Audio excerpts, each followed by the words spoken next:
বাংলাদেশের রাজনীতিতে যে কি ঘটছে এটি বলা অত্যন্ত দুষ্কর রে ভাই। বিশেষ করে আজ কয়েকদিন ঢাকা বিশ্ববিদ্যালয়ে যেটি হচ্ছে এটা নিয়ে তো একেবারে মাথা খারাপের মতো অবস্থা। কিচ্ছু বোঝার উপায় নাই, কোন পথ দিয়ে কোন খেলা কোন দিকে যাচ্ছে, কাকে নিয়ে কে গেম খেলছে, কে গেমে উইন হচ্ছে, কে আবার কার বিরুদ্ধে উল্টা গেম খেলছে, সেই গেমে আবার কে জড়ায় যাচ্ছে। নানাবিধ একটা হযবরল অবস্থা তৈরি হয়েছে। ঘটনার পরম্পরা শুরু হয়েছিল ঢাকা বিশ্ববিদ্যালয়ের ছাত্র শিবিরের যে ফতেহ গণভবন তৈরি করেছিল, সেই ফতেহ গণভবনে তথাকথিত যুদ্ধ অপরাধীর মামলায় সাজাপ্রাপ্ত যে কয়জন নেতার ছবি টাঙানো হয়েছিল, তো এই লোকগুলোর ছবি টাঙানোতে সেখানে দেখা গেল যে মেঘমল্লার বসুর নেতৃত্বে কিছু ছেলে পেলে সেখানে এসে মব সৃষ্টি করলেন, একটা হট্টগোল বাজানোর চেষ্টা করলেন। তো ছাত্র শিবির তো ওইটা অত্যন্ত বুদ্ধিমত্তার সাথে ট্যাকেল দিল। এরপরে দেখা গেল যে না, আসলে মেঘমল্লার বসু না, ওইখানে ওই ঘটনার ইন্ধন দিয়েছে দুটি ছাত্র সংগঠন। এক হচ্ছে প্রথমত বাকশাস অর্থাৎ বাংলাদেশ গণতান্ত্রিক ছাত্র সংসদ, ঢাকা বিশ্ববিদ্যালয়ের নেতা আব্দুল কাদের, ছোট মানুষ তো, বসুর বগলের তলায় পড়ে আছে, সে দেখলাম যে সেই মিছিলে নেতৃত্ব দিচ্ছে। এরপরে ছাত্র দলের কেন্দ্রীয় কমিটির সাধারণ সম্পাদক নাসির উদ্দিন দেখলাম যে একটা বিবৃতি দিয়ে দিলেন যে ওনারা সবাই যুদ্ধাপরাধী, আর আমাদের সালাউদ্দিন কাদের চৌধুরী উনি হচ্ছে মব সন্ত্রাসের শিকার। তো এই একটা খেলা এখানে কিন্তু খেলে দিল। পরিষ্কার ভাবে বোঝা গেল যে এই খেলাটা মূলত এই বাম, বাকশাস এবং ছাত্রদল এরা সম্মিলিত প্রয়াসের একটি ফল মাত্র। আচ্ছা, এই ঘটনা ঘটার পরে এখানে কিন্তু মজার একটা তথ্য আপনাদেরকে দিয়ে রাখি। এই ঘটনা কিন্তু আসলে এই যে ঘটনাগুলো ঘটলো এটার পিছনে একমাত্র অন্যতম কারণ ছিল হচ্ছে ডাকসু নির্বাচনকে কেন্দ্র করে। এখানে যা কিছু ঘটছে ঢাকা বিশ্ববিদ্যালয়ে এর মূল শিকড় কিন্তু ওই ডাকসু। খুঁজতে খুঁজতে যখনই আপনি যাবেন দেখবেন যে ওর পিছনে ডাকসু বসে আছে। ছাত্র দলের এখানে একটা ভয় আছে, এখনো পর্যন্ত তারা কিন্তু দৃশ্যমান কোনো ছাত্র রাজনীতির পক্ষে তেমন কোনো কাজ করতে পারে নাই, যতটা কাজ করেছে ছাত্র শিবির এই 5 আগস্ট পরবর্তী সময়ে। এই ঘটনার পরে ছাত্রদল ঢাকা বিশ্ববিদ্যালয়ে সব হলে 18টা হলে তাদের কমিটি দিল এই গতকাল। এবার কমিটি দেওয়ার সাথে সাথে গতকাল মধ্যরাতে ঢাকা বিশ্ববিদ্যালয়ের সাধারণ ছাত্রছাত্রীরা নেমে এলো রাজপথে যে হলে ছাত্র রাজনীতি নিষিদ্ধ, তাহলে কেন ছাত্রদল 18টা হলে কমিটি দিল? এর প্রতিবাদে তারা বিক্ষোভ সমাবেশ করলো। এখানেও এই যে বিক্ষোভ সমাবেশ হলো, এখানেও প্রশ্ন উঠেছে যে এই মুহূর্তে ছাত্রদল কি জানতো না যে যেহেতু ঢাকা বিশ্ববিদ্যালয়ের হলগুলোতে ছাত্র রাজনীতি নিষিদ্ধ, আর এখন যে পরিবেশ পরিস্থিতি চলছে এমতো অবস্থায় যদি হল কমিটি ঘোষণা করা হয় তাহলে ছাত্রদের ভিতর থেকে কোন ধরনের রিয়াক্ট আসতে পারে এটি ছাত্রদল জানতো না? অবশ্যই জানতো। তো জানার পরেও কেন তারা করলো? এর পিছনেও খুঁজতে খুঁজতে ওই ডাকসু অর্থাৎ ডাকসু নির্বাচনটা বানচাল করা, যে কোনোভাবে ডাকসু নির্বাচন হতে দেয়া যাবে না। তো তারা শিবিরকে ঠেকানোর জন্য কিন্তু এই কাজ ছাত্রদল করলো বলে অভিযোগ উঠেছে যে শিবির যাতে এখানে ডাকসু নির্বাচন হলে তো শিবির সবগুলো পদে জিতে যাবে, সুতরাং ডাকসু নির্বাচন আপাতত বানচাল রাখতে হবে। নির্বাচনের পরে যখন বিএনপি ক্ষমতায় আসবে তখন ডাকসু নির্বাচন হবে, আর তখন ডাকসু নির্বাচন হলে তো ছাত্রদলই জিতবে, অন্য কারো তো আর জেতার কোনো সুযোগ নেই। তো এখানেও শিবিরকে ঠেকাতে গিয়ে এরকম কিন্তু একটা ধরা খেয়ে গেল তারা। এরপরে যেটা দেখা গেল এই আন্দোলনে যারা এই গভীর রাত্রে যে আন্দোলনে নেতৃত্ব দিয়েছে, এখানেও দেখা গেল যে সেই কাওয়া কাদেরের ভাই কাদের মির্জা, এই বাকশাসের আব্দুল কাদের, মানে এই ছোট্ট পোলাটা সব জায়গায় সে মানে যেখানে সুই চলে না কুড়ুল ঢুকাই দিচ্ছে, এরকম অবস্থা। হ্যাঁ, সে মানে মনে হচ্ছে যে বাংলাদেশের সমস্ত রাজনীতির সব হর্তাকর্তা সে হয়ে বসেছে, সেই রাজনীতি নিয়ন্ত্রণ করছে এবং সে যাকে ইচ্ছা উঠাচ্ছে যাকে ইচ্ছা নামাচ্ছে, এরকম অবস্থা আর কি। অথচ এই কাদেরের যোগ সাজসেই কিন্তু ওই দিন শিবিরের ট্রেন্ডে গিয়ে বামপন্থীরা কিন্তু এই কাজ করেছিল। তা মাইনাস করে দিয়ে ওই উমামা ফাতেমার নেতৃত্বে ছাত্র বামপন্থী কিছু ছাত্রদেরকে নিয়ে কাদের এবার ওই মিছিলের নেতৃত্ব দিলেন।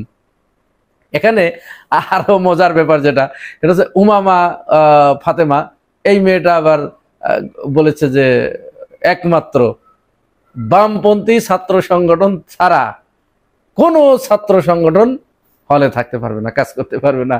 কি চমৎকার একটি কথা রে ভাই! বাংলাদেশ মনে হচ্ছে পুরা বামপন্থীদের কাছে ইজারা দিয়ে দেওয়া হয়েছে, এবং পৈতৃক সূত্রেই এই বাংলাদেশ এবং ঢাকা বিশ্ববিদ্যালয় বামপন্থীদের একেবারে খাস তালুক, যে ওনাদের হাতে সবকিছু ছেড়ে দিয়ে বাকি সবাইকে বাংলাদেশ থেকে চলে যেতে হবে, এরকম একটা ভাবসাব। যদিও তারা কিন্তু সবসময় অন্যের ঘাড়ে শোয়ার হয়ে তারা চলে, এবং এদেশের মাটি ও মানুষের সাথে তাদের কোনো সংযোগ না থাকলেও তারা অন্য দেশের সীমান্তবর্তী একটি দেশের পার ছাপ করলেও তারা এদেশে তাদের নেতৃত্ব এইভাবে, যেহেতু তাদের কোনো জনসমর্থন নাই, এজন্য মাঝে মাঝে ওই ফাঁকা আওয়াজ তোলে যে সবাই চলে যাও, আমরা এখানে থাকবো, আমরা ছাড়া এখানে অন্য কারো কোনো অধিকার নাই। এরপরে তো দেখা গেল যে সর্বশেষ ঢাকা বিশ্ববিদ্যালয়ের ছাত্র শিবির বিভিন্ন হলে যে পানির ফিল্টার বসিয়েছিল ছাত্রদের, ঢাকাতে সবচাইতে মারাত্মক সমস্যা হচ্ছে নিরাপদ পানির। এই নিরাপদ পানির ব্যবস্থা করার জন্য ছাত্র শিবির যখন হল প্রভোস্টের কাছে গিয়েছে, প্রশাসনের কাছে গিয়েছে, তারা বলেছে বাবা আমাদের তো ফান্ড নাই, আমরা তো এই মুহূর্তে দিতে পারছি না। তখন ছাত্র শিবির তাদেরকে বলেছে তাহলে আপনারা যদি আমাদের অনুমতি দেন তাহলে আমরা হলে বিশুদ্ধ পানির ব্যবস্থা করি। যেহেতু পানির অভাবে ঢাকা বিশ্ববিদ্যালয়ের ছাত্রছাত্রীরা তাদের ডিসেন্ট্রি হবে, আমাশয় হবে, হ্যাঁ, পেটের সমস্যা হবে, এটা তো মেনে নেওয়া যায় না। তখন বলছে বাবা তাহলে তোমরা যদি পারো তাহলে করো। তো ছাত্র শিবির সেটা করেছে।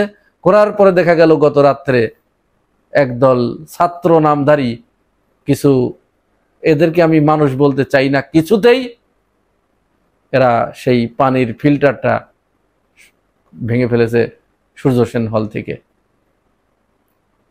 ভাইরে তোদের যদি ঠিক আছে ছাত্র শিবিরের জিনিস তোরা নিবি না, এটা তো ভালো কাজ, পানির তাদের তো খাবার পানির ব্যবস্থা করেছে, এটি তো ভালো কাজ ছিল। সাধারণ ছাত্রছাত্রীরা যদি মনে করে যে না এখানে এটা রাখতে দেব না, তাহলে তারা শিবিরকে ডেকে বলতো যে ভাই তোমাদেরটা তোমরা খুলে নিয়ে যাও। তা না করে সেটি ভেঙে ফেলা হয়েছে, মানুষকে নিরাপদ পানির অধিকার থেকে বঞ্চিত করা হয়েছে। ঢাকা বিশ্ববিদ্যালয়ের ছাত্রছাত্রীদের পান করার যোগ্য সুপেয় পানি তারা বন্ধ করে দিয়েছে। এদেরকে আমরা সীমার বলতে পারি, এজিদ বাহিনী বলতে পারি। যেমন এজিদ বাহিনী ফুরাতের কুলে পানি বিনিয়ে, পানি না দিয়ে সেই জয়নুল আবেদিন সহ এর পুরা পরিবারকে, শিশু বাচ্চা নারী সহ সবাইকে নির্মমভাবে পানি সন্ত্রাস করে হত্যা করেছিল। এইগুলো সেই পানি সন্ত্রাস। এই পানি সন্ত্রাস মুগ্ধকে হত্যা করেছিল পানি বিলানোর কারণে। একই গোষ্ঠী, একই বংশের, একই রক্তের বীজেরা। তো এই যে ছেলেপেলেগুলো, এই বাকশাস এবং বামপন্থীরা, উমামা ফাতেমারা, এরা ঢাকা বিশ্ববিদ্যালয়ের হলগুলোতে ছাত্র রাজনীতি করা যাবে না বলে যে হট্টগোল শুরু করে দিল রাতের অন্ধকারে, অথচ এই বাকশাস কি এরা রাজনৈতিক দল না? তুই যদি রাজনীতি করতে পারিস তুই কোন হরিদাস পাল রে?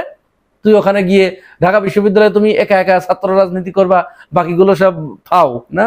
যাই হোক, সর্বশেষ কথা, ছাত্র রাজনীতি ঢাকা বিশ্ববিদ্যালয়ে থাকবে না, এটি আমরা মেনে নিতে পারি না। অবশ্যই ঢাকা বিশ্ববিদ্যালয়ে ছাত্র রাজনীতি থাকবে। ছাত্ররা তাদের রাজনীতির গুণগত মান ধরে রেখে, বজায় রেখে ছাত্রদের পক্ষে যায় এরকম সমস্ত কাজের প্রতিযোগিতা করবে। ছাত্ররা কি করলে আরেকটা ছাত্রের ভালো হবে তার সমস্ত সুবিধা অসুবিধাগুলো দেখবে। ছাত্রদের স্বার্থ সংশ্লিষ্ট সকল বিষয় নিয়ে তারা অবশ্যই রাজনীতি করবে। এই রাজনীতি যদি বন্ধ করে দেয়া হয় তাহলে বাংলাদেশের ভবিষ্যৎ নেতৃত্ব অন্ধকারাচ্ছন্ন হয়ে পড়বে, বাংলাদেশ নেতৃত্ব শূন্য হয়ে যাবে। সুতরাং যারা ঢাকা বিশ্ববিদ্যালয়ের মতো একটি জায়গায়, যেখান থেকে নেতা উৎপন্ন হয়, যেটা গণতন্ত্রের সূতিকাগার, সেইখানে যারা ছাত্র রাজনীতি নিষিদ্ধ করতে চায়, তাদের মূলত উদ্দেশ্য বাংলাদেশকে অন্য জায়গায় নিয়ে যাওয়া, নেতৃত্ব শূন্য করা। এটি আমরা হতে দিতে পারি না। সেখানে অবশ্যই ছাত্র রাজনীতি থাকবে, তবে শর্ত ওটি যে তাদের কোনো কর্ম সাধারণ শিক্ষার্থীদের স্বার্থ সংশ্লিষ্ট বিষয়ের বাইরে যেতে পারবে না। র্যাগিং থাকবে না, ট্যাগিং থাকবে না, গণরুম থাকবে না, গেস্ট রুম কালচার থাকবে না। এইগুলো চিরতরে বন্ধ করে সেখানে ছাত্র রাজনীতি করতে হবে, তাহলে সেখান থেকে ভালো ভালো নেতা বেরিয়ে আসবে। এবং অমুক থাকবে অমুক থাকবে না, তমক এখানে থাকতে পারবে না, তমক এখানে থাকতে পারবে না, এই জাতীয় হাসিনা মার্কা কথা যারা বলবে তাদেরকে ওই ক্যাম্পাস থেকে বিতাড়ন করতে হবে। বুঝতে হবে তাদের ভিতরে এই প্রবলেম আছে, ওরাই স্বৈরাচার, ওরাই ফ্যাসিস্ট।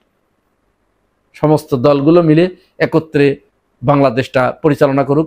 আমি ছাত্র দলের কাছে সবিনয় অনুরোধ জানাবো, ছাত্র শিবিরের কাছে সবিনয় অনুরোধ জানাবো। আপনারা তো বুঝতে পেরেছেন যে আপনাদের নিয়ে কোন খেলাটা শুরু হয়েছে। বিপদ কিন্তু ছাত্র শিবির এবং ছাত্র দলকে কেন্দ্র করেই ঘনিয়ে আসছে। সুতরাং এই দুটি দলকে এখান থেকে বিতাড়ন করার একটা হীন চক্রান্ত শুরু করেছে কিন্তু বাকশাস এবং বামপন্থীরা।